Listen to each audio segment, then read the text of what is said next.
Assalamualaikum dear students, welcome to the platform of Nan Academy. I am your host Mohammad Zulqarnain. तो students आज के इस video के अंदर हम फर्स्ट ईयर बायोलॉजी जो हमारी न्यू बुक है इसके चैप्टर नंबर 6 बायोएनर्जेटिक्स बच्चों इसका हम 9th लेक्चर स्टडी करेंगे, जिसके अंदर हम लाइट डिपेंडेंट रिएक्शंस को बुक से स्टडी करेंगे। बच्चों इससे पहले मैं लाइट डिपेंडेंट रिएक्शंस को आप लोगों को व्हाइट बोर्ड पर पढ़ा चुका हूं। मैं उम्मीद करता हूं कि आप लोगों ने लेक्चर नंबर 8 जो है उसको अच्छे तरीके से सुना होगा, उसको समझा होगा, और जो लाइट डिपेंडेंट रिएक्शंस की मैंने आपको जो डायग्राम बनवाई थी आपने उसकी बहुत ही अच्छी तरह से उसकी प्रैक्टिस की होगी। तो स्टूडेंट्स आज के इस लेक्चर के अंदर हम इसी टॉपिक को जो है वो बुक से स्टडी करेंगे और बुक में इसके हवाले से जो लाइंस लिखी हुई हैं हम उनको तफसील से जो है वो देखेंगे। तो स्टूडेंट्स टॉपिक को स्टार्ट करने से पहले मैं आप लोगों को जो है वो मैकेनिज्म ऑफ फोटोसिंथेसिस का थोड़ा सा ओवरव्यू दे दूं कि जो फोटोसिंथेसिस है दो स्टेप्स के अंदर होती है। एक को हम कहते हैं लाइट डिपेंडेंट रिएक्शंस, जिन्हें हम लाइट रिएक्शंस भी कहते हैं या फिर जिस्किम भी कहते हैं। एक को हम कहते हैं लाइट इंडिपेंडेंट रिएक्शंस, जिनको हम डार्क रिएक्शंस भी कहते हैं, कैल्विन साइकिल भी कहते हैं और C3 पाथवे भी कहते हैं। ये सारी चीजें मैं आप लोगों को बता चुका हूं। लाइट डिपेंडेंट रिएक्शंस बच्चों ये सनलाइट को डायरेक्टली यूज करते हैं, जबकि ये सनलाइट को डायरेक्टली यूज नहीं करते। ये थैलाकॉइड मेम्ब्रेन्स के अंदर हो रहे होते हैं, जबकि जो लाइट इंडिपेंडेंट रिएक्शंस है ये स्ट्रोमा के अंदर हो रहे होते हैं। लाइट डिपेंडेंट रिएक्शंस में बच्चों एटीपी और NADPH की फॉर्मेशन होती है, जबकि डार्क रिएक्शंस के अंदर या फिर लाइट इंडिपेंडेंट रिएक्शंस के अंदर एटीपी और NADPH बच्चों क्या होते हैं, इस्तेमाल होते हैं। क्लियर? तो बच्चों मैं आपको बुनियादी सा फर्क मैंने आपको बता दिया। अब आए हम लाइट डिपेंडेंट रिएक्शंस को जो है वो तफसील से स्टडी करते हैं। बच्चों सबसे पहला जो शॉर्ट क्वेश्चन आप लोगों से पूछा जा सकता है वो आपसे पूछेगा कि बताएं कि लाइट डिपेंडेंट रिएक्शंस के अंदर कौन कौन से अहम इवेंट्स हैं जो कि हो रहे होते हैं। तो बच्चों ये 3 इवेंट्स आपकी बुक के अंदर लिखे हुए हैं, तो आप लोगों ने तीनों इवेंट्स को याद रखना है। सबसे पहले है the absorption of light energy by photosynthetic pigments. बच्चों जो फोटोसिंथेसिस करने वाले जो पिगमेंट्स हैं जिसके अंदर क्लोरोफिल आ जाता है, chlorophyll A, chlorophyll B, carotenoids आ जाते हैं, ये क्या करते हैं, लाइट एनर्जी को एब्जॉर्ब करेंगे। उसके बाद लाइट एनर्जी को एब्जॉर्ब करने के बाद जो इलेक्ट्रॉन्स हैं वो एक्साइट होंगे, ठीक है। उसके बाद एक्साइटेशन ऑफ इलेक्ट्रॉन जब हो जाएगा उसके बाद इलेक्ट्रॉन्स को ही इस्तेमाल करते हुए एटीपी और NADPH की फॉर्मेशन होगी। तो स्टूडेंट्स अब किस तरह से होती है हम पिछले लेक्चर के अंदर भी देख चुके हैं, हम आज के इस लेक्चर के अंदर भी इसको तफसील से स्टडी करेंगे। तो ये आप लोगों से शॉर्ट क्वेश्चन पूछा जा सकता है, आप लोगों ने इसको अच्छे तरीके से प्रिपेयर करने। यहाँ पे बच्चों आप लोग देख सकते हैं इस डायग्राम को मैंने आपको पिछले लेक्चर में भी समझाया था कि यहाँ पे देखें सबसे पहले फोटोसिंथेटिक पिगमेंट्स हैं वो फोटोन्स क्या है, असल में ये सूरज से आ रहे हैं, सनलाइट की एनर्जी है, ठीक है, जो कि पैकेट्स की शक्ल में जिसको हम फोटोन्स का नाम देते हैं। जो फोटोसिंथेटिक पिगमेंट्स हैं वो लाइट को एब्जॉर्ब करेंगे, तो यहाँ से देखें इलेक्ट्रॉन्स क्या हो गए, एक्साइट हो गए, फिर यही इलेक्ट्रॉन्स आगे एटीपी की फॉर्मेशन में और NADPH की फॉर्मेशन में इस्तेमाल होते हैं, ठीक है। अब बच्चों यहां पर मैंने आपको बताया कि लाइट डिपेंडेंट रिएक्शंस के अंदर दो चीजों की फॉर्मेशन होती है, एटीपी और NADPH। अब एटीपी की फॉर्मेशन मैंने आपको इससे पिछले लेक्चर के अंदर भी बताया था कि एटीपी की फॉर्मेशन को हम जो है वो फोटोफॉस्फोराइलेशन कहते हैं। बच्चों यहां पे देखें फॉस्फोराइलेशन मैंने आपको इससे पिछले लेक्चर के अंदर भी बताया था कि एटीपी कब बनेगी, जब एडिनोसिन डाइफॉस्फेट के अंदर एक फॉस्फेट ग्रुप ऐड होगा। बच्चों ये इनऑर्गेनिक फॉस्फेट जब इसके अंदर ऐड होगा तो इससे क्या बनेगा, इससे बनेगा ATP एडिनोसिन ट्राइफॉस्फेट। अब एडिशन ऑफ फास्फेट को हम नाम देते हैं फास्फोराइलेशन। अब चूंकि एडिनोसिन डाइफॉस्फेट में जब एक फास्फेट ग्रुप की एडिशन होती है तो एटीपी की फॉर्मेशन होती है, तो इसी वजह से एटीपी की फॉर्मेशन को हम फास्फोराइलेशन कहते हैं। लेकिन प्लांट्स में चूंकि लाइट डिपेंडेंट रिएक्शंस के अंदर एटीपी की फॉर्मेशन जो है वो सूरज की रोशनी की मौजूदगी में हो रही होती है, इसी वजह से हम इसको एक और नाम देते हैं फोटोफॉस्फोराइलेशन। फोटो मतलब लाइट, ये जो एटीपी की फॉर्मेशन जो है ये लाइट की मौजूदगी में जब होगी तो ये फोटोफॉस्फोराइलेशन कहलाएगा। तो यहाँ पे देखें बच्चों इसकी डेफिनेशन लिखी हुई है, the formation of ATP is the most important step of light dependent reactions. जो लाइट डिपेंडेंट रिएक्शंस का बहुत इंपॉर्टेंट स्टेप है वो एटीपी की फॉर्मेशन है और इसको हम फोटोफॉस्फोराइलेशन कहते हैं। अब बच्चों जो एटीपी की फॉर्मेशन है ना दो तरह से होती है, मैं आपको इससे पिछले लेक्चर के अंदर भी बता चुका हूं। एक को हम नाम देते हैं नॉन साइक्लिक फोटोफॉस्फोराइलेशन और एक को हम नाम देते हैं cyclic photophosphorylation. Non cyclic photophosphorylation के अंदर बच्चों क्या होता है कि जो इलेक्ट्रॉन्स हैं वो किसी साइकिल के अंदर फ्लो नहीं करते, ठीक है, उनका एक नॉन साइक्लिक पाथ होता है जिसके अंदर दो फोटो सिस्टम्स इन्वॉल्व होते हैं, फोटो सिस्टम 1 भी और फोटो सिस्टम 2 भी इन्वॉल्व होता है। और नॉन साइक्लिक फोटोफॉस्फोराइलेशन में एटीपी की फॉर्मेशन भी होती थी और NADPH की फॉर्मेशन भी होती थी। जबकि जो साइक्लिक फोटोफॉस्फोराइलेशन है बच्चों इसमें सिर्फ और सिर्फ फोटो सिस्टम 1 इन्वॉल्व होता है, इसके अंदर इलेक्ट्रॉन्स जो है वो एक साइक्लिक पाथवे के अंदर जो है वो फ्लो करते हैं। साइक्लिक फोटोफॉस्फोराइलेशन में NADPH की फॉर्मेशन नहीं होती थी, ठीक है, मैं आपको इससे पिछले लेक्चर के अंदर तफसील से बता चुका हूँ ये सारी चीजें। इसका हम जो फर्क है वो आगे इसको भी तफसील से स्टडी करेंगे। बच्चों हमारी बुक के अंदर सबसे पहले नॉन साइक्लिक फोटोफॉस्फोराइलेशन के हवाले से जो है वो डिटेल लिखी हुई है, आए हम इसको जो है वो स्टडी करते हैं।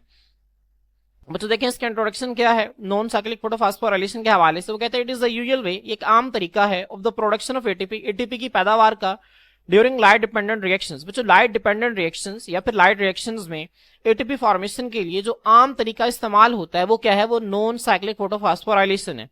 अब नॉन साइक्लिक पाथवे में क्या होता है, दोनों फोटो सिस्टम्स इन्वॉल्व होते हैं, फोटो सिस्टम 1 भी इन्वॉल्व होता है, फोटो सिस्टम 2 भी इन्वॉल्व होता है। फोटो सिस्टम 1 और फोटो सिस्टम 2 में बच्चों क्या फर्क होता है ये भी मैं आप लोगों को पढ़ा चुका हूं कि जो फोटो सिस्टम 1 होता है बच्चों, इसके रिएक्शन सेंटर में तो ऐसा क्लोरोफिल ए का मॉलिक्यूल होता है जो कि मैक्सिमम 700 नैनोमीटर वाली लाइट को अब्सॉर्ब करता है।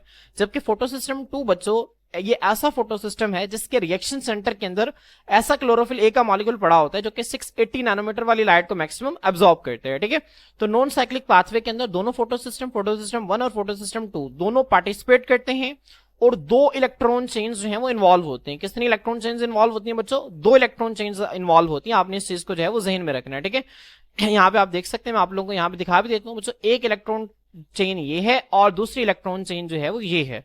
ठीक है, तो 1 और 2 2 इलेक्ट्रॉन चेन यहाँ पे इन्वॉल्व होती है और यहाँ पे आप देख सकते हैं फोटो सिस्टम 2 है और ये फोटो सिस्टम 1 है। तो किस तरह से 2 फोटो सिस्टम और 2 इलेक्ट्रॉन ट्रांसपोर्ट चेन यहाँ पे इन्वॉल्व होती है। ठीक है, अब बच्चों इसके बाद इसके स्टेप्स हैं, स्टेप्स देखें। It happens in the following way, that is 5 steps में हो रहा होता है। सबसे पहले absorption of light by photo system 2, photo system 2 light को एब्जॉर्ब करेगा, फिर वाटर की फोटोलाइसिस होगी, फिर इलेक्ट्रॉन जो है वो फोटो सिस्टम 2 से फोटो सिस्टम 1 में ट्रांसफर करेंगे, फिर फोटो सिस्टम 1 भी लाइट को एब्जॉर्ब करेगा और फिर क्या होगा, electron flow from photo system 1 to NADP plus. ठीक है, फिर यहां से NADPH की फॉर्मेशन होगी। बच्चों जहन में रखें कि ये टॉपिक जो है ना, right note non cyclic photophosphorylation, ये आप लोगों से लॉन्ग क्वेश्चन में पूछा जाता है। लॉन्ग क्वेश्चन में वो आप लोगों से इसका स्केच पूछता है, वो आप लोगों से इतनी लंबी थ्योरी नहीं पूछेगा क्योंकि थ्योरी जो है बच्चों इसकी काफी लेंथी हो जाती है। तो जब भी आप लोगों से जहन में रखें वो पूछेगा ना, वो आपसे पूछेगा कि नॉन साइक्लिक फोटोफॉस्फोराइलेशन का स्केच ड्रॉ करें। तो आप लोगों को बच्चों ये डायग्राम जो है ये बहुत ही अच्छे तरीके से ड्रॉ करनी आनी चाहिए, जो मैंने आप लोगों को इससे पिछले लेक्चर के अंदर सिखाई थी। ठीक है बच्चों, अब आप लोगों को यहां से MDCAT के हवाले से MCQs इसकी थ्योरी के अंदर से पूछे जाते हैं। इसके अलावा जो बोर्ड के एग्जाम्स हैं वहां पे MCQs जो है वहां से भी थ्योरी के अंदर से MCQs आ सकते हैं। तो इसी पॉइंट ऑफ व्यू से हम थ्योरी को जो है वो रीड करेंगे। आप लोगों ने थ्योरी को जो है वो आज इट इज रट्टा नहीं लगाना। ठीक है, इसको याद अलबत्ता आपने जरूर करना है, लेकिन रट्टा नहीं लगाना, इसको क्रैम नहीं करना। अगर आप लोगों को चीजों का पता है तो आप इसको अपनी वर्डिंग में भी जो है वो लिख सकते हैं। तो स्टूडेंट्स देखें, हम सबसे पहले जो है वो फर्स्ट स्टेप को देखते हैं। फर्स्ट स्टेप में क्या होता है, जो लाइट है उसका फोटो सिस्टम 2 जो है वो क्या करता है, अब्सॉर्ब करता है। ठीक है, बच्चों यहाँ पे देखें, मैं आप लोगों को नीचे जो है वो पहले डायग्राम से थोड़ा सा समझा देता हूँ। बच्चों यहाँ पे आप देख सकते हैं फोटो सिस्टम 2 है। अब फोटो सिस्टम 2 के रिएक्शन सेंटर के अंदर बच्चों जो क्लोरोफिल मॉलिक्यूल मौजूद होता है उसको हम P680 कहते हैं। क्यों? क्योंकि ये 680 नैनोमीटर वाली लाइट को सबसे ज्यादा अब्सॉर्ब करते हैं। अब बच्चों जब यहाँ पे देखें, यहाँ पे सूरज की रोशनी पड़ती है तो अब इसके एंटीना सेंटर के अंदर, इस एंटीना सेंटर भी मैं कह रहा हूं और एंटीना कॉम्प्लेक्स भी मैं कह सकता हूं। ठीक है, मैंने आपको बताया था ना कि फोटो सिस्टम के 2 हिस्से होते हैं, एक होता है एंटीना कॉम्प्लेक्स जिसको हम एंटीना सेंटर भी कहते हैं और दूसरा है रिएक्शन सेंटर। ठीक है, तो एंटीना सेंटर के अंदर बच्चों chlorophyll A, chlorophyll B, carotenoids के मॉलिक्यूल्स पड़े होते हैं, जबकि रिएक्शन सेंटर के अंदर क्लोरोफिल ए का एक या फिर ज्यादा मॉलिक्यूल्स जो है वो मौजूद हो सकते हैं। तो अब एंटीना कॉम्प्लेक्स में बच्चों जब फोटोन्स आते हैं, जब वो एनर्जी को अब्सॉर्ब करते हैं तो उनके इलेक्ट्रॉन्स जो है वो एक्साइट हो जाते हैं। बच्चों एक्साइट होते हैं लेकिन शेल से बाहर नहीं निकलते। इलेक्ट्रॉन्स जो है वो हायर एनर्जी लेवल्स के अंदर चले जाते हैं। जब वो हायर एनर्जी लेवल्स के अंदर जाते हैं ना तो उनके पास एनर्जी आ जाती है जिसको हम कहते हैं एक्साइटेशन एनर्जी। और ये जो एक्साइटेशन एनर्जी है ना बच्चों, ये हाई एनर्जी इलेक्ट्रॉन्स की फॉर्म में होती है। और ये क्या करते हैं बच्चों, ये जो फोटोसिंथेटिक पिगमेंट्स है ये इस एक्साइटेशन एनर्जी को आगे ट्रांसफर करते हैं। अब ट्रांसफर का पैटर्न क्या था बच्चों, मैं आप लोगों को बता चुका हूं पहले ही कि कैरोटिनॉइड्स हैं बच्चों, वो एनर्जी को अब्सॉर्ब करके किसको देते हैं, क्लोरोफिल बी को देते हैं, और क्लोरोफिल बी आगे किसको देता है, क्लोरोफिल ए को देता है। तो फर्स्ट करें, ये जो है वो कैरोटिनॉइड है, ये क्लोरोफिल बी है। ठीक है, ये भी क्लोरोफिल बी और ये क्लोरोफिल ए है। तो इसने एनर्जी अब्सॉर्ब करके बच्चों इसको दी, इसने आगे इसको दी, और फिर यहां से आगे एनर्जी जो है वो क्लोरोफिल ए के मॉलिक्यूल को ट्रांसफर हो गई। ठीक है, तो अब ये जो एक्साइटेशन एनर्जी जो कि इलेक्ट्रॉन्स की वजह से है, ठीक है, इसको आगे ट्रांसफर किया जाता है। और जब इतनी सारी एनर्जी जो है बच्चों वो इस रिएक्शन सेंटर में मौजूद क्लोरोफिल ए को मिलती है, तो इसके सेंटर में मौजूद जो मैग्नीशियम एटम होता है उसके 2 इलेक्ट्रॉन्स जो हैं बच्चों वो एक्साइट कर जाते हैं, वैलेंस शेल से बाहर निकल जाते हैं। अब जैसे ही 2 इलेक्ट्रॉन्स यहां से बाहर निकलते हैं बच्चों, उन 2 इलेक्ट्रॉन्स को एक्सेप्ट कर लेती है एक प्रोटीन जिसका नाम है प्राइमरी इलेक्ट्रॉन एक्सेप्टर। क्या नाम है बच्चों, प्राइमरी इलेक्ट्रॉन एक्सेप्टर। अब जैसे यहाँ पे 2 इलेक्ट्रॉन्स बाहर निकल गए हैं, अब यहाँ पर 2 इलेक्ट्रॉन्स की कमी हो गई है, ठीक है। जब यहां पर 2 इलेक्ट्रॉन्स की कमी हो गई है तो अब ये वाला क्लोरोफिल ए का मॉलिक्यूल चाहेगा कि अब मैं कहीं से भी 2 इलेक्ट्रॉन्स को लूं और मैं अपनी इलेक्ट्रॉन की कमी को पूरा करूं, ठीक है। तो अब बच्चों हम कहते हैं कि जो क्लोरोफिल ए का मॉलिक्यूल है ना, ये स्ट्रॉन्ग ऑक्सीडाइजिंग एजेंट बन जाता है कि किसी भी मॉलिक्यूल से इलेक्ट्रॉन को निकाल कर अपने इलेक्ट्रॉन की कमी को पूरा कर सकता है, ठीक है। अब ये बच्चों इन्हीं पॉइंट्स को हम थ्योरी से यहाँ पे रीड करते हैं। देखिए मैं बहुत आसान लिखा हुआ है, वो कहता है जब लाइट जो है वो फोटो सिस्टम 2 के ऊपर पड़ती है तो एनर्जी लेवल जो है क्लोरोफिल मॉलिक्यूल्स का उसके एंटीना सेंटर मतलब एंटीना कॉम्प्लेक्स इसका मतलब है, ठीक है। तो जो एंटीना सेंटर में मौजूद जो क्लोरोफिल मॉलिक्यूल्स हैं उनके एनर्जी लेवल्स हैं वो राइज हो जाते हैं, उनके जो इलेक्ट्रॉन्स के एनर्जी लेवल्स हैं, ठीक है, वो इलेक्ट्रॉन्स हैं वो हायर एनर्जी लेवल्स के अंदर चले जाते हैं। अब यहाँ पे देखें 2 excited electrons move from them and pass to different chlorophyll molecules. अब बच्चों जहन में रखें कि यहाँ पर आपकी बुक के अंदर जब आप इस लाइन को पढ़ेंगे तो आपको ऐसा लगेगा कि बजाहिर के जैसे यहाँ फर्ज करें कि जैसे ये एक जो है वो क्लोरोफिल का मॉलिक्यूल है। अब जैसे लाइट इसके ऊपर पड़ी, इसके अंदर से 2 इलेक्ट्रॉन निकले, 2 इलेक्ट्रॉन आगे इसके अंदर चले गए, यहाँ से 2 इलेक्ट्रॉन निकले वो आगे इसके अंदर चले गए। बच्चों ऐसा नहीं होता, ठीक है। असल में सिर्फ एक्साइटेशन एनर्जी ट्रांसफर होती है, इलेक्ट्रॉन ट्रांसफर नहीं होते, ठीक है। तो अब बजाहिर अगर आपकी बुक यहाँ पे देखा ना तो आपकी बुक में ऐसा लग रहा है जब इसको पढ़ेंगे ना कि 2 एक्साइटेड इलेक्ट्रॉन जो हैं वो उन मॉलिक्यूल से गुजरते हैं और अलग अलग क्लोरोफिल मॉलिक्यूल्स के पास जाते हैं, ठीक है, जबकि हकीकत में ऐसा नहीं होता। तो आपने इस पॉइंट को ध्यान में रखना है। अब वो जो एक्साइटेड इलेक्ट्रॉन्स हैं वो रीच कर जाते हैं P680 क्लोरोफिल में।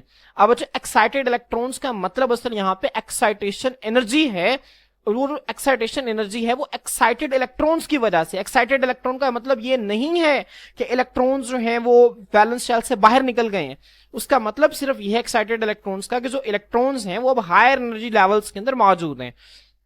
तो ये जो एक्साइटेड इलेक्ट्रॉन्स है बच्चों ये P680 क्लोरोफिल तक मॉलिक्यूल तक पहुंचेंगे जो कि रिएक्शन सेंटर में मौजूद है। अब P680 क्लोरोफिल को जब काफी सारी एनर्जी मिलेगी तो उसकी एनर्जी जो है बूस्ट हो जाएगी, बढ़ जाएगी। जब उसकी एनर्जी बढ़ेगी तो उसके जो 2 एक्साइटेड इलेक्ट्रॉन्स हैं बच्चों वो क्या कर जाएंगे, वो प्राइमरी इलेक्ट्रॉन एक्सेप्टर और फोटो सिस्टम 2 को ट्रांसफर हो जाएंगे।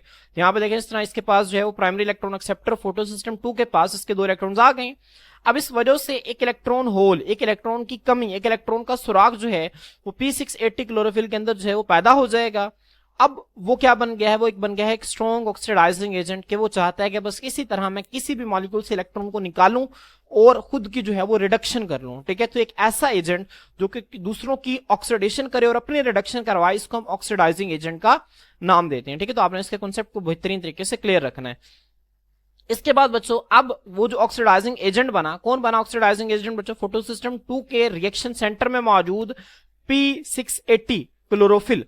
अब बच्चों वो क्या करता है, वो पानी की ऑक्सीडेशन करवाता है। पानी की ऑक्सीडेशन कैसे करवाता है बच्चों, ठीक है, वो पानी के मॉलिक्यूल को तोड़ता है। वाटर का मॉलिक्यूल जब बच्चों टूटेगा तो यहां से देखें क्या होता है, यहां से जो है वो हाइड्रोजन आयंस निकलेंगे, साथ बच्चों ऑक्सीजन का एक एटम निकलता है और साथ यहां पर क्या निकलेंगे, साथ यहां पे निकलेंगे 2 इलेक्ट्रॉन्स, ठीक है बच्चों। ये जो 2 इलेक्ट्रॉन्स है ना ये असल में P680 क्लोरोफिल का जो मॉलिक्यूल है वहां पे इलेक्ट्रॉन की कमी को पूरा करेंगे। अब बच्चों जब फर्ज करें कि यहाँ पे एक और वाटर का मॉलिक्यूल्स है वो ब्रेक डाउन हुआ, वो भी टूटा, अब इसके नतीजा में भी 2 हाइड्रोजन आयन निकले, साथ यहाँ पर बच्चों क्या निकला, ऑक्सीजन का एटम और 2 इलेक्ट्रॉन निकले। अब बच्चों ये ऑक्सीजन का एटम और ये ऑक्सीजन का एटम मिलकर क्या बना देंगे, O2 ऑक्सीजन का मॉलिक्यूल बना देंगे। मैं आपको इससे पिछले लेक्चर के अंदर भी ये बात बता चुका हूं। अब बच्चों 2 पानी के मॉलिक्यूल से एक ऑक्सीजन का मॉलिक्यूल बन रहा है, तो मैं क्या इसको इस तरह से लिख सकता हूं 1/2O2 कि एक पानी के मॉलिक्यूल से आधा ऑक्सीजन का मॉलिक्यूल बन रहा है बच्चों। बिल्कुल मैं इसको इस तरह से लिख सकता हूं, इस तरह यहां पे मैं इसको इस तरह से लिख सकता हूं हाफ ऑक्सीजन का मॉलिक्यूल, ठीक है। क्योंकि जब अब देखिए होता यह है कि जब एक वाटर के मॉलिक्यूल की फोटोलाइसिस होती है ना, देखिए फोटो कहते हैं लाइट को, लाइसिस का मतलब होता है ब्रेक डाउन। जब एक पानी का मॉलिक्यूल जो है वो सूरज की रोशनी की मौजूदगी में टूटता है तो उससे एक ऑक्सीजन का एटम निकलता है और वो फौरन से दूसरे वाटर मॉलिक्यूल से निकलने वाले ऑक्सीजन एटम के साथ मिलता है और ऑक्सीजन का मॉलिक्यूल बना देता है, ठीक है। तो इसी वजह से हम ये कह सकते हैं कि एक वाटर के मॉलिक्यूल से आधा ऑक्सीजन का मॉलिक्यूल बनता है और दूसरे से आधा ऑक्सीजन का मॉलिक्यूल बनता है। ये जो इलेक्ट्रॉन्स है बच्चों मैंने आपको बता दिया, ये P680 क्लोरोफिल के अंदर जाते हैं और उसकी इलेक्ट्रॉन की कमी को पूरा करते हैं। और ये जो हाइड्रोजन आयंस है ना बच्चों ये आगे जाकर NADPH की फॉर्मेशन में इस्तेमाल होते हैं, ठीक है। जिस तरह यहाँ पे आपको नजर आ रहा है, यहाँ पे देखें NADPH की फॉर्मेशन में जो हाइड्रोजन आयंस आते हैं, हाइड्रोजन आयंस कहाँ से आते हैं, असल में हाइड्रोजन आयंस इसी पानी की ब्रेकडाउन के नतीजा में जो हाइड्रोजन आयंस बनते हैं ना वही आगे जाके NADPH की फॉर्मेशन करवाते हैं, क्लियर। तो स्टूडेंट्स आए हम जो है उसको रीड करते हैं। यहाँ पे देखें वो कहता है the electron whole in chlorophyll molecule is filled by the electrons from water.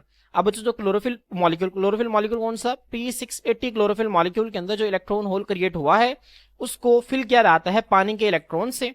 when water molecule reacts with oxidised chlorophyll, जब बच्चों पानी का मॉलिक्यूल जो है वो उस ऑक्सीडाइज्ड क्लोरोफिल के साथ रिएक्ट करेगा, ठीक है, जो कि फोटो सिस्टम 2 के अंदर मौजूद है, तो होगा क्या, इट ब्रेक्स, ये टूट जाएगा into 2 hydrogen ions, 2 hydrogen ions के अंदर एन ऑक्सीजन एटम, एक ऑक्सीजन के एटम के अंदर, which immediately combines with an other oxygen to form O2, जो कि फौरन से एक दूसरे ऑक्सीजन एटम के साथ मिलकर ऑक्सीजन का मॉलिक्यूल बना देगा, और साथ यहाँ पे क्या निकलेंगे, 2 इलेक्ट्रॉन्स निकलेंगे, जो बात बच्चों मैं यहाँ पर आप लोगों को बता चुका हूँ। फिर क्या होगा बच्चों, ये जो 2 इलेक्ट्रॉन्स हैं ये क्या करेंगे, ये फिल कर देंगे उस सुराख को, उस होल को, जो कि P680 क्लोरोफिल मॉलिक्यूल के अंदर मौजूद था। अब ये जो वाटर स्प्लिटिंग स्टेप, ये जो पानी को तोड़ने का स्टेप है ना फोटोसिंथेसिस में बच्चों, इसको हम किसका नाम देते हैं, फोटोलाइसिस का नाम देते हैं। और जहन में रखें बच्चों, यहां से जो ऑक्सीजन रिलीज होती है फोटोलाइसिस के नतीजा में, यही वो ऑक्सीजन है जो कि एनवायरमेंट के अंदर जाती है और बाकी तमाम जानदार इसी ऑक्सीजन को यूटिलाइज करते हैं, ठीक है, और इसी ऑक्सीजन को इस्तेमाल करते हुए अपनी बॉडी में ग्लूकोज को तोड़ते हैं और उससे एनर्जी हासिल करते हैं। क्लियर। तो स्टूडेंट इसके बाद जो है हमारे पास जो थर्ड स्टेप है वो है electron flow from photosystem 2 to photosystem 1। अब बच्चों जो इलेक्ट्रॉन है वो फोटोसिस्टम 2 से फोटोसिस्टम 1 की तरफ फ्लो करते हैं। यहाँ पे आप देख सकते हैं फोटोसिस्टम 2 के जब इलेक्ट्रॉन एक्साइट होकर यहाँ पे आ गए, प्राइमरी इलेक्ट्रॉन एक्सेप्टर के पास अब इसके इलेक्ट्रॉन्स हैं। अब बच्चों इन इलेक्ट्रॉन्स ने यहाँ से फोटोसिस्टम 1 की तरफ फ्लो करना है। अब फ्लो करते वक्त बच्चों ये एक चेन से गुजरते हैं, इस चेन को हम नाम देते हैं इलेक्ट्रॉन ट्रांसपोर्ट चेन का। और इस इलेक्ट्रॉन ट्रांसपोर्ट चेन के अंदर जो चीजें मौजूद होती है ना, हम अब ये प्रोटीन्स हैं असल में, प्लास्टोक्विनोन, साइटोक्रोम कॉम्प्लेक्स, प्लास्टोसायनिन, मैं आपको इसे पिछले लेक्चर के अंदर भी बता चुका हूं बच्चों। हम हर एक प्रोटीन को हम अलग अलग जो है वो इलेक्ट्रॉन कैरियर का नाम भी दे सकते हैं। किसका नाम दे सकते हैं, इलेक्ट्रॉन कैरियर। कैरियर का मतलब होता है लेकर जाना। अब देखिए प्लास्टोक्विनोन ने क्या किया, यहां से इलेक्ट्रॉन को कैरी किया और आगे दे दिया। साइटोक्रोम कॉम्प्लेक्स ने क्या किया, इलेक्ट्रॉन को कैरी किया और आगे दे दिया। प्लास्टोसायनिन ने क्या किया, इलेक्ट्रॉन को कैरी किया और आगे दे दिया, ठीक है। तो अब बच्चों ये असल में ये जो इलेक्ट्रॉन कैरियर्स हैं ये मिलकर एक इलेक्ट्रॉन ट्रांसपोर्ट चेन बनाते हैं। और जब इलेक्ट्रॉन्स ऊपर से नीचे आते हैं तो बच्चों उनसे एनर्जी रिलीज होती है और उनकी जो रिलीज एनर्जी है उसको फिर एटीपी की फॉर्मेशन के लिए इस्तेमाल किया जाता है। किस तरह से किया जाता है इसको हम नेक्स्ट लेक्चर के अंदर तफसील से स्टडी करेंगे कि आखिर ये जो इलेक्ट्रॉन्स ऊपर से नीचे आ रहे होते हैं ये किस तरह से इस्तेमाल होते हैं एटीपी की फॉर्मेशन के लिए। तो बच्चों जो एटीपी की फॉर्मेशन एक प्रोसेस के जरिए होती है जिसको हम नाम देते हैं केमी ऑस्मोसिस। किसका नाम देते हैं, केमी ऑस्मोसिस का। इसको हम इससे अगले लेक्चर के अंदर तफसील से पढ़ेंगे। क्लियर। तो स्टूडेंट्स आए अब हम जो है इसी को जो है लाइन से रीड कर लेते हैं। यहाँ पे देखें स्टेप 1 में क्या होता है, जो फोटो एक्साइटेड इलेक्ट्रॉन्स हैं P680 क्लोरोफिल के, वो रिसीव कर लिए जाते हैं primary electron acceptor of photosystem 2। तो यहाँ पे आप देखें ये जो फोटो एक्साइटेड इलेक्ट्रॉन थे फोटोसिस्टम 2 के, इसको जो प्राइमरी इलेक्ट्रॉन एक्सेप्टर था फोटोसिस्टम 2 का, इसने इन 2 इलेक्ट्रॉन्स को रिसीव कर लिया। फिर बच्चों ये क्या करते हैं, now these electrons pass to photosystem 1 via an electron transport chain of photosystem 2। अब ध्यान में रखें बच्चों ये जो इलेक्ट्रॉन ट्रांसपोर्ट चेन है ये भी किसका पार्ट है, फोटोसिस्टम 2 का पार्ट है, क्योंकि फोटोसिस्टम 2 के साथ जो है वो लिंक होती है, जुड़ी हुई होती है, ठीक है। अब इस चेन के अंदर बच्चों क्या होते हैं, इलेक्ट्रॉन कैरियर्स होते हैं जिनको हम प्लास्टोक्विनोन कहते हैं, साइटोक्रोम कॉम्प्लेक्स कहते हैं, प्लास्टोसायनिन कहते हैं। प्लास्टोक्विनोन को PQ से रिप्रेजेंट किया जाता है, प्लास्टोसायनिन को PC से रिप्रेजेंट किया जाता है। आप लोगों ने इसको अच्छी तरह से ध्यान में रखना है, ठीक है। अब बच्चों यहाँ पे देखें फिर वो क्या कहते हैं, वो कहते हैं as electrons move down the chain, जैसे इलेक्ट्रॉन्स जो है वो चेन में नीचे मूव करते हैं, their energy goes on decreasing, उनकी एनर्जी जो है वो कम होना शुरू हो जाती है, and is used by thylakoid membrane, और थैलाकॉइड मेम्ब्रेन उसको इस्तेमाल करती है एटीपी की फॉर्मेशन के लिए through the process of chemiosmosis. अब केमी ऑस्मोसिस में बच्चों एटीपी की फॉर्मेशन किस तरह से होती है इस नेक्स्ट लेक्चर के अंदर हम इसको तफसील से स्टडी करेंगे, ठीक है। बच्चों यहाँ पे देखें फोर्थ स्टेप क्या है, absorption of light by photosystem 1। अब बच्चों देखें वो फोटोन्स जो कि फोटोसिस्टम 2 के ऊपर पड़े, अब वही फोटोन्स फोटोसिस्टम 1 के ऊपर भी तो फॉल करेंगे ना। अब जब यही फोटोन्स फोटोसिस्टम 1 के ऊपर फॉल करेंगे तो इनके फोटोसिंथेटिक पिगमेंट्स हैं बच्चों, अब ये भी क्या हो जाएंगे, इनके भी जो इलेक्ट्रॉन्स हैं वो हायर एनर्जी लेवल्स के अंदर चले जाएंगे। तो हम ये कह सकते हैं कि यहाँ पर बच्चों जो इनके इलेक्ट्रॉन्स हैं वो भी एक्साइट हो जाएंगे, ठीक है। तो अब एक्साइटेड इलेक्ट्रॉन्स की वजह से इनके पास एक्साइटेशन एनर्जी होगी और उस एक्साइटेशन एनर्जी को ये आगे ट्रांसफर करेंगे एक क्लोरोफिल मॉलिक्यूल से दूसरे, दूसरे से तीसरे को, और बच्चों अल्टीमेटली जो एनर्जी है ये पहुंच जाएगी रिएक्शन सेंटर में मौजूद क्लोरोफिल ए मॉलिक्यूल के पास। और आपको पता है कि फोटोसिस्टम 1 में जो रिएक्शन सेंटर में क्लोरोफिल ए का मॉलिक्यूल मौजूद होता है उसको हम P700 कहते हैं। क्यों, क्योंकि मैक्सिमम लाइट जो है 700 नैनोमीटर वाली को अब्सॉर्ब करता है। अब बच्चों जैसे ही इसके पास काफी सारी एनर्जी आती है, ठीक है, तो इसकी एनर्जी बूस्ट हो जाती है और बूस्ट होने के नतीजा में यहां से भी दो इलेक्ट्रॉन्स जो है वो बाहर निकलते हैं। और जब यहां से दो इलेक्ट्रॉन्स बाहर निकलेंगे तो बच्चों इसको कौन एक्सेप्ट कर लेगा, इसको एक्सेप्ट कर लेगा primary electron acceptor of photosystem 1, और फिर ये आगे एक अलग इलेक्ट्रॉन ट्रांसपोर्ट चेन को इन इलेक्ट्रॉन्स को ट्रांसफर कर देगा। ठीक है, तो यही बात है कि यहाँ पे लिखी हुई है, बहुत आसान है। वो कहते हैं the next step light energy is absorb by photosystem 1। अगले स्टेप में फोटोसिस्टम 1 जो है वो लाइट एनर्जी को अब्सॉर्ब करेगा। The energy level of its chlorophyll molecule boost to very high level. अब क्लोरोफिल मॉलिक्यूल्स का जो एनर्जी लेवल है वो बूस्ट हो जाएगा, वो बढ़ जाएगा बहुत हाई एनर्जी लेवल तक। फिर क्या होगा बच्चों, जो एक्साइटेड इलेक्ट्रॉन्स हैं P700 क्लोरोफिल के of the reaction centre pass to the primary electron acceptor of photosystem 1। अब यहां पे देखें बच्चों, ये अभी देखिए फोटोसिस्टम 1 में रिएक्शन सेंटर में मौजूद जो P700 क्लोरोफिल का मॉलिक्यूल है, इसके इलेक्ट्रॉन देखें कहां पर आ गए हैं, प्राइमरी इलेक्ट्रॉन एक्सेप्टर के पास आ गए हैं फोटोसिस्टम 1 के। ठीक है, तो यही लाइन यहां पे लिखी हुई है। उसके बाद क्या होता है बच्चों, ये जो इलेक्ट्रॉन्स हैं जो कि फोटोसिस्टम 2 से आए हैं, fill the electron hole of P700 chlorophyll of photosystem 1। अब यहां पे देखें बच्चों, अब P700 से जब दो इलेक्ट्रॉन्स बाहर निकले तो यहां पर भी एक इलेक्ट्रॉन होल जो है वो क्रिएट हो गया। अब इस इलेक्ट्रॉन होल को कौन फिल करेगा, इस इलेक्ट्रॉन होल को फिल करेंगे ये वाले दो इलेक्ट्रॉन जो कि कहां से रिलीज हुए थे, जो कि बच्चों रिलीज हुए थे फोटोसिस्टम 2 से। ठीक है, तो फोटोसिस्टम 2 से रिलीज होने वाली जो दो इलेक्ट्रॉन्स हैं ये आकर फोटोसिस्टम 1 में मौजूद जो क्लोरोफिल ए का मॉलिक्यूल है जिसको P700 कह रहे हैं, इसके इलेक्ट्रॉन की कमी को पूरा करेंगे। ठीक है, तो स्टूडेंट्स होपफुली आपको इस पॉइंट की भी अच्छी तरीके से समझ आ गई होगी। इसके बाद बच्चों ठीक है, ये पॉइंट नंबर 5 देखें, electron flow from photosystem 1 to NADP+। अब फोटोसिस्टम 1 से NADP+ को इलेक्ट्रॉन कैसे फ्लो करते हैं, तो आपने इस पॉइंट को जो है वो जहन में रखना है। मैं आपको पहले डायग्राम से दिखा देता हूं। अब बच्चों यहाँ पे होता ही है कि जब primary electron acceptor of photosystem 1 जो P700 क्लोरोफिल के मॉलिक्यूल के दो इलेक्ट्रॉन को एक्सेप्ट कर लेता है तो ये आगे इसे एक इलेक्ट्रॉन ट्रांसपोर्ट चेन को पास करता है। अब इस चेन में जो सबसे पहले एक प्रोटीन आती है इसका नाम है फेरेडॉक्सिन। क्या नाम है बच्चों, फेरेडॉक्सिन। अब फेरेडॉक्सिन बच्चों क्या करती है, इन इलेक्ट्रॉन्स को आगे एक एंजाइम को ट्रांसफर कर देती है। उस एंजाइम का नाम है NADP रिडक्टेज। क्या नाम है बच्चों, NADP रिडक्टेज। अब ये जो एंजाइम है बच्चों क्या करवाती है, NADP की रिडक्शन करवाती है। NADP का मतलब क्या है, निकोटिनामाइड एडेनिन डाइन्यूक्लियोटाइड फास्फेट। ये असल में को एंजाइम है, ठीक है, जो कि जब इसकी रिडक्शन होगी ना तो ये बन जाएगा NADPH। हम इसको कहते हैं रिड्यूस्ड फॉर्म है NADP की। ये क्या है, रिड्यूस्ड फॉर्म है। अब इसके अंदर रिडक्शन हो गई, इसके अंदर हाइड्रोजन और इलेक्ट्रॉन्स क्या हो गए, ऐड हो गए हैं। तो फेरेडॉक्सिन से बच्चों आगे ये एंजाइम क्या करता है, उन इलेक्ट्रॉन्स को और 7 हाइड्रोजन आयन कौन से, जो कि फोटोलाइसिस के नतीजा में बने थे, इनको NADP+ के अंदर ऐड करवाता है और इसके नतीजा में क्या बन जाता है, NADPH की फॉर्मेशन हो जाती है। तो यहाँ पे देखें बहुत आसान है। वो कहते हैं जो प्राइमरी इलेक्ट्रॉन एक्सेप्टर है फोटोसिस्टम 1 का, वो पास कर देता है photo excited electrons. Photo excited electron मतलब ऐसे इलेक्ट्रॉन्स जो कि सनलाइट को एब्जॉर्ब करके एक्साइट हुए हैं। ठीक है, तो असल में ये वाले जो दो इलेक्ट्रॉन्स है ना, इनकी बात हो रही है। तो फोटो एक्साइटेड इलेक्ट्रॉन्स को पास कर देगा एक और इलेक्ट्रॉन ट्रांसपोर्ट चेन को। अब ये जो इलेक्ट्रॉन्स है बच्चों, इनको कौन रिसीव करेगा, इनको रिसीव करेगा फेरेडॉक्सिन।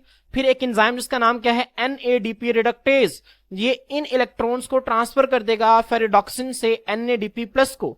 जब NADP+ को बच्चों दो इलेक्ट्रॉन्स मिलेंगे और साथ एक हाइड्रोजन आयन मिलेगा, और ये हाइड्रोजन आयन कहां से आया बच्चों, फोटोलाइसिस ऑफ वाटर के नतीजा में। ठीक है, तो फिर NADP+ बच्चों किसके अंदर कन्वर्ट हो जाएगा, ये कन्वर्ट हो जाएगा NADPH के अंदर। अब ये जो रिएक्शन है बच्चों, इसने क्या कर दिया, इसने हाई एनर्जी इलेक्ट्रॉन्स को NADPH के अंदर स्टोर कर दिया है। क्या कर दिया बच्चों, इसने NADPH के अंदर स्टोर कर दिया। अब आगे जाके बच्चों देखें, जब ये डार्क रिएक्शन के अंदर NADPH जाएगा तो फिर ये अपने इलेक्ट्रॉन्स को वहां पर जो है मौजूद मॉलिक्यूल को देगा और उसकी वहां पर रिडक्शन करवाएगा, जिसके नतीजा में ग्लूकोज की फॉर्मेशन होगी।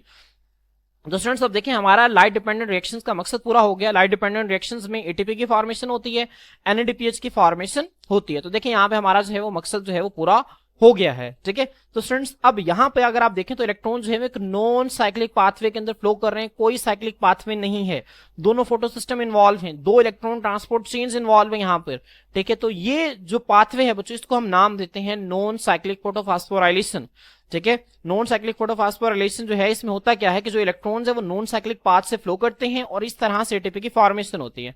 जबकि बच्चों हमारे पास जो दूसरा है वो है साइक्लिक फोटोफॉस्फोराइलेशन, जिसको अभी हम जो है वो नीचे स्टडी करेंगे। तो बच्चों इसका कंक्लूजन देख लें।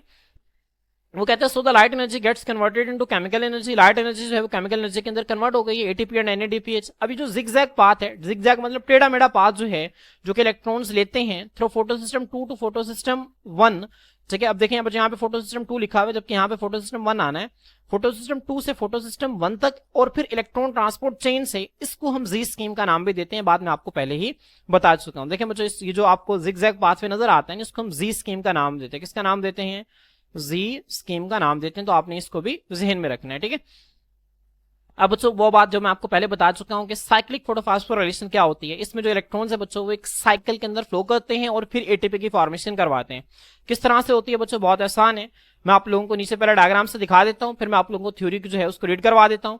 बच्चों आमतौर पर होता यह है कि जब एक प्लांट सेल के अंदर, जिसके अंदर फोटोसिंथेसिस हो रही है, उसके अंदर बच्चों NADPH जो है वो एक्यूमुलेट होना शुरू हो जाए, इसका लेवल जो है वो ज्यादा होना शुरू हो जाए और एटीपी का लेवल जो है वो कम होना शुरू हो जाए, तो फिर बच्चों होता क्या है, एक टेम्पोररी शिफ्ट करता है क्लोरोप्लास्ट अपने अंदर, और एटीपी की जो फॉर्मेशन है वो नॉन साइक्लिक फोटोफॉस्फोराइलेशन से हटाकर साइक्लिक फोटोफॉस्फोराइलेशन के नतीजा में एटीपी की फॉर्मेशन होना शुरू हो जाती है। बच्चों कैसे होती है? इसमें इस साइक्लिक फोटोफॉस्फोराइलेशन के अंदर सिर्फ फोटो सिस्टम 1 इन्वॉल्व होता है। फोटो सिस्टम 1 के ये जो रिएक्शन सेंटर में मौजूद P700 क्लोरोफिल का मॉलिक्यूल है, अब इसके जो फोटो एक्साइटेड इलेक्ट्रॉन्स हैं, जब वो प्राइमरी इलेक्ट्रॉन एक्सेप्टर के पास जाते हैं, तो बच्चों ये आगे इनको पास कर देता है फेरेडॉक्सिन को। किसको पास करता है? फेरेडॉक्सिन को। फेरेडॉक्सिन से बच्चों ये इलेक्ट्रॉन आगे जाते हैं साइटोक्रोम कॉम्प्लेक्स को। जहन में रखें कि यहां पर फेरेडॉक्सिन जो है वो इन्वॉल्व होती है। आपकी बुक में डायग्राम में नहीं ड्रॉ की हुई, लेकिन यहां पर फेरेडॉक्सिन इन्वॉल्व होती है। फेरेडॉक्सिन से साइटोक्रोम कॉम्प्लेक्स में जाते हैं, साइटोक्रोम कॉम्प्लेक्स से प्लास्टोसायनिन, प्लास्टोसायनिन से फिर यहां पर, ठीक है, दोबारा से रिएक्शन सेंटर के अंदर आ जाते हैं। बच्चों होता यह है कि जब यहां से 2 इलेक्ट्रॉन एक्साइट हुए तो यहां पर 2 इलेक्ट्रॉन की कमी, यहां पर 2 इलेक्ट्रॉन की कमी हो गई। अब पहले नॉन साइक्लिक फोटोफॉस्फोराइलेशन में यहां पर 2 इलेक्ट्रॉन की कमी को पूरा करते थे वो 2 इलेक्ट्रॉन जो कि फोटो सिस्टम 2 से आते थे, लेकिन यहां पर इसी से निकलने वाले 2 इलेक्ट्रॉन्स बाद में आकर इसी की 2 इलेक्ट्रॉन की कमी को पूरा कर देंगे। मेरी बात समझ में आ रही है? तो आपने इन पॉइंट्स को बहुत अच्छी तरीके से याद रखना है। तो बच्चों यहाँ पे जो इलेक्ट्रॉन है वो एक साइक्लिक पाथ के अंदर जो है वो फ्लो करते हैं, और जब यहां से देखें फ्लो कर रहे हैं तो अब इलेक्ट्रॉन ट्रांसपोर्ट चेन से जब नीचे की तरफ आएंगे तो यहाँ पे बच्चों क्या होगा? केमी ऑस्मोसिस के जरिए एटीपी की फॉर्मेशन होगी, ठीक है। अब बच्चों साइक्लिक फोटोफॉस्फोराइलेशन के अंदर यहाँ पे आप देख सकते हैं बच्चों, कोई भी ऑक्सीजन मॉलिक्यूल जो है वो रिलीज नहीं हो रही, सिर्फ और सिर्फ फोटो सिस्टम जो है वो 1 इसके अंदर इन्वॉल्व है।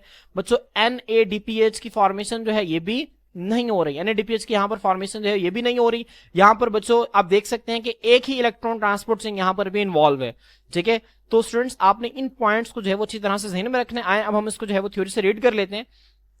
बच्चों आपने सबसे पहले इसकी डेफिनेशन ध्यान में रखनी है। अंडर सर्टेन कंडीशंस, कुछ हालात के अंदर जो फोटो एक्साइटेड इलेक्ट्रॉन है फोटो सिस्टम 1 के, टेक एन अल्टरनेटिव पाथ, वो एक मतबादिल रास्ता इस्तेमाल करते हैं जिसको हम साइक्लिक इलेक्ट्रॉन फ्लो कहते हैं। नॉर्मल उसका रास्ता क्या है?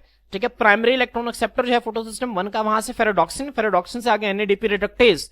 लेकिन कुछ कंडीशंस के अंदर होता क्या है, वो एक मतबादल रास्ता इख्तियार करते हैं, जिसमें होता क्या है, primary electron acceptor photo system 1 से फेरेडॉक्सिन, फेरेडॉक्सिन से किसके पास? साइटोक्रोम कॉम्प्लेक्स, फिर साइटोक्रोम कॉम्प्लेक्स से प्लास्टोसायनिन, और फिर प्लास्टोसायनिन से दोबारा फोटो सिस्टम 1 के रिएक्शन सेंटर में आ जाते हैं, ठीक है।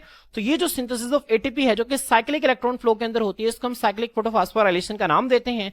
अब बच्चों यहाँ पे देखें इसकी एक्सप्लेनेशन क्या हेडिंग देंगे। अभी जो पाथ है ये फोटो सिस्टम 1 को इस्तेमाल करता है, फोटो सिस्टम 2 को इस्तेमाल नहीं करता। इंपॉर्टेंट MCQ है, आप लोगों को पता होना चाहिए कौन सा फोटो सिस्टम इन्वॉल्व होता है।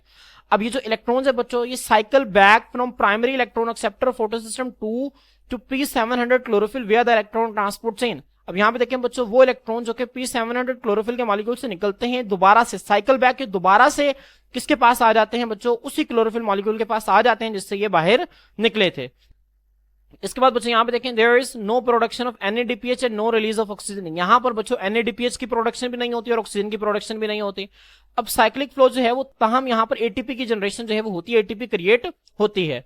इट हैपन्स, ये आमतौर पर कब होता है? जब कैल्विन साइकिल जो है वो स्लो डाउन, सुस्त हो जाती है और NADPH जो है वो क्लोरोप्लास्ट के अंदर जमा होना शुरू हो जाता है। बच्चों कैल्विन साइकिल स्लो होने से क्या मुराद है? कैल्विन साइकिल असल में हम डार्क रिएक्शंस को कहते हैं। डार्क रिएक्शंस के लिए 2 चीजें चाहिए, एटीपी और NADPH। अब बच्चों जब एटीपी नहीं होगी, NADPH होगी और एटीपी नहीं होगी, तो कैल्विन साइकिल जो है वो भी नहीं होगी, क्योंकि वो सिर्फ NADPH की मदद से नहीं होगी, उसको NADPH के साथ प्रॉपर एटीपी भी चाहिए होंगे, ठीक है। तो जब एटीपी की कमी हो जाएगी तो कैल्विन साइकिल स्लो हो जाएगा। तो जब कैल्विन साइकिल स्लो हो जाएगा, सेल के अंदर NADPH इस्तेमाल नहीं होगी, तो उसका लेवल भी ज्यादा होना शुरू हो जाएगा। तो फिर इस कंडीशन के अंदर जो एक प्लांट सेल है बच्चों, वो क्या करता है, वो साइक्लिक फोटोफॉस्फोराइलेशन के नतीजा में अपनी एटीपी की कमी को पूरा करता है। तो स्टूडेंट्स मैं उम्मीद करता हूँ कि आप लोगों को यहाँ तक जो है बहुत ही अच्छी अंडरस्टैंडिंग जो है इसकी हो गई होगी। इंशाल्लाह नेक्स्ट लेक्चर के अंदर हम केमियोस्मोसिस को स्टडी करेंगे। आज के लिए इतना ही, अल्लाह हाफिज।